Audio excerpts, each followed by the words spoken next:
Media Choice Television, its presenters, associates, and affiliates may not be liable for views shared on this program. Age restriction and viewer discretion is advised.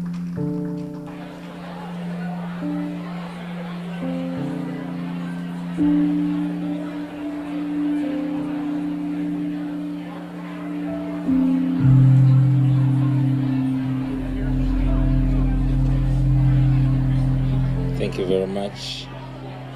Our able leader of Parliamentary Front, my leader of opposition when I was here, Right Honorable Winnie Kiza, distinguished guests, honorable members, ladies and gentlemen, a very good afternoon to you.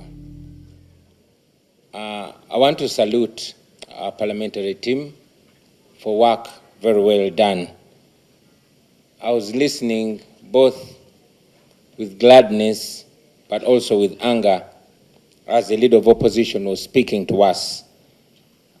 I've had the opportunity to quickly go through the write-ups of the alternative budget, and I was, in real sense, comparing the ideal and the real. That is definitely ideal. And if we do things that way, we can be able to revolutionize every sector in our country. But unfortunately, we have the real to grapple with. We have the reality to deal with here. Nothing encourages, like the theme of today, combating corruption, a sure way of effective service delivery. Yes, combating that corruption. And I'll quote one eminent leader that we have in this country, Museveni Mayengo, Israel, who was speaking a few weeks ago.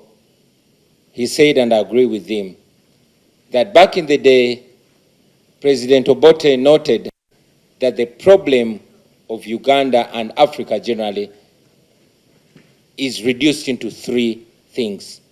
That is poverty, that is ignorance, and disease. And he was spot on.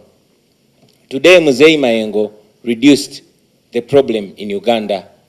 It is no longer poverty, ignorance, and disease, but it is centrally corruption, because corruption is the center of all this. I want to salute our Parliamentary Front for the continued fight. And ladies and gentlemen, indeed, there's no better place to talk about corruption than here, the Parliament of Uganda, which has distinguished itself in recent days as the high temple of corruption. I hate to use those words, but if we are to deal with the problem, then understanding it and addressing it in reality is the first step. This Parliament has had the most outrageous scandals recently. In recent times, we've seen the Speaker of Parliament with impunity siphoning taxpayers' money. In recent days, we have seen this Parliament doing unprecedented things. We've seen in this Parliament the Speaker of Parliament and government ministers sharing iron sheets meant for the poorest of the poor in Uganda. It is in this Parliament that we've seen the leader of opposition rewarded before he works. It was in this Parliament where we saw that so-called service award.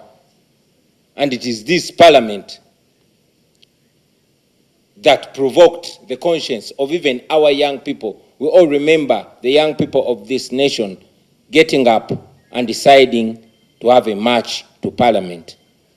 Many of them were arrested, as you read in the newspapers, tortured, and even sodomized for daring to counter corruption. For those young people that were trying to make their way to Parliament and failed, I thought that maybe today I could try to be their spokesperson, to be their mouthpiece, and say to you what those young people were not able to say. Friends, corruption, I think, has become cliche. It has become corruption is too cool a name to give to what is being done. A while ago, the head of Transparency International defined corruption, and I agree with him, as the cold and calculated robbery of a people's future, of people's opportunities. And I agree, because it is corruption that has stolen the future of the people of Uganda. Many of you who are under 50 have seen that corruption has robbed all your youthful and useful days from you. Corruption has stolen the vision of Uganda from the people of Uganda. I could go on and on and on about corruption, since we Ugandans all know that our country ranks number 140 out of 180 countries, the most corrupt. That means we're only 40 countries shy from the corruption trophy. A situation where we lose almost half of the revenue collected in Uganda. That corruption should be, looked at as a corruption in crisis level. We are in trouble because of corruption. The Inspector General of Government, the current one, who we expect to most understand corruption, defined it, simplified it a few weeks ago in an online video, and I agree with her. She once again told us that we lose to the tune of 10 trillion. I believe it could be more to corruption. But again, she goes further to break it down to us and tell us that out of the 45.9 million Ugandans, it is only 350,000 Ugandans that are in that circle. Now, these are not the people controlling the country or our economy. These are just a group of people that I would call enablers, including some of you members of parliament, including all the people that are being used. But again, she goes further to show us that a small group of people, that even 10% or less of the enablers, that is roughly 35,000 people. This is a small group of people that is milking the entire country, and we all know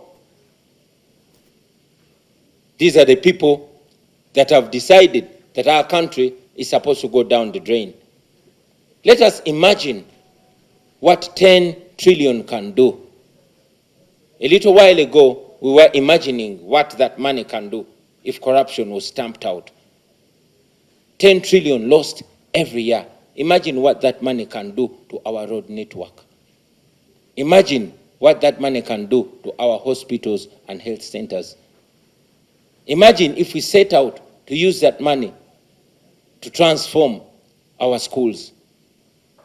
Unfortunately, that money goes to a few. So as we stand here, ladies and gentlemen,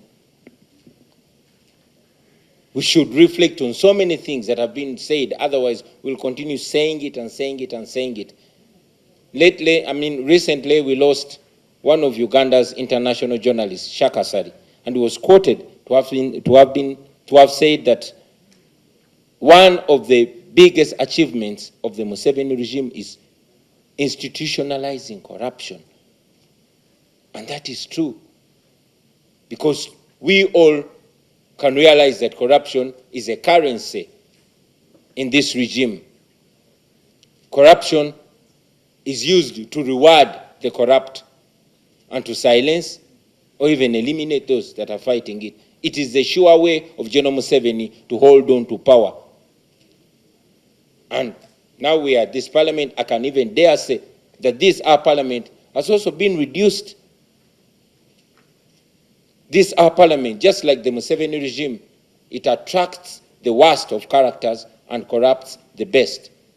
It is my hope and prayer that our leadership here will not be compromised like it was a while ago. So I want to implore all of you, friends, that you are supposed to be the voice of those people, the majority, that are overtaxed but receive zero or very limited services from the government. I want all of you to know that it is possible if you stand firm. It is hard to stand firm. Our leader of opposition said one time, and I agreed with him, that when you fight corruption, corruption fights back. I just want to assure you, friends, that for those of you who fight corruption, you will never fight alone. We, the people of Uganda, will stand with you. We will back you up. We will fight with you. And as we are taught, a people united cannot be defeated. You won't be defeated. Finally, friends, I also want to mention that corruption, on a close analysis, is but just a symptom of a bigger problem. And that problem is misrule. That problem is dictatorship. That problem is a rulership, not a leadership. A rulership that has no account, that does not feel obliged with the people and is not answerable to the people. Friends, when you see flies hovering over a mess, you don't just spray the flies. You remove the mess and the flies will go away. We need to remove this dictatorship and corruption will be history. Thank you very much. For God and my country.